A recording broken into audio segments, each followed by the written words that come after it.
Sir 8 तारखेला दुपारनंतर समाज माध्यमावरती एक व्हिडिओ जारी झालेला होता आणि एका व्यक्तीला काही लोक तोंडामध्ये जबरदस्तीनं आक्षेपार्ह वस्तू देत आहेत आणि त्याला मारहाण करत आहेत असा जेव्हा व्हिडिओ आला तेव्हा आम्ही तो तपासला तेव्हा आमच्या लक्षात आलं की 6 तारखेला आंबेगाव पोलीस स्टेशनमध्ये एक म्हशी वाहून नेणारा ट्रक पकडलेला होता.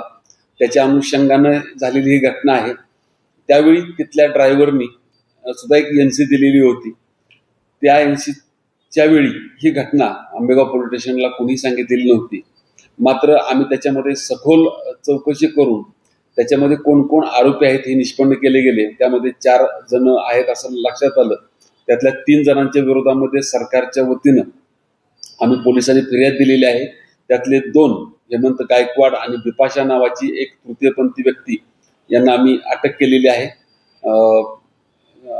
ACPची परमिशन घेऊन त्यांना अटक केलेली आहे आणि सध्या पोलीस कस्टडीमध्ये आहेत. त्यांना आम्ही पोलीस कस्टडीची मागणी करण्यासाठी आज कोर्टामध्ये प्रोड्यूस करत आहोत. गायींची वाहतूक करत आहेत असं त्यांना संशय होता.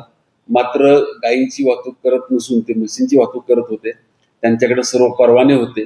तशा नोंदी स्टेशन डायरीला केलेल्या आहेत. मात्र डेलिबरेटली मारहाण का केली याचाच तपास होणं खरं तर खूप आवश्यक आहे. अशी कृत्य पोलिसांच्याकडे तक्रार केल्यानंतर स्वतः कायदा हातात घेण्याचं कोणतंही कारण नव्हतं. त्यामुळे त्यांना मी कालच अटक केलेली आहे.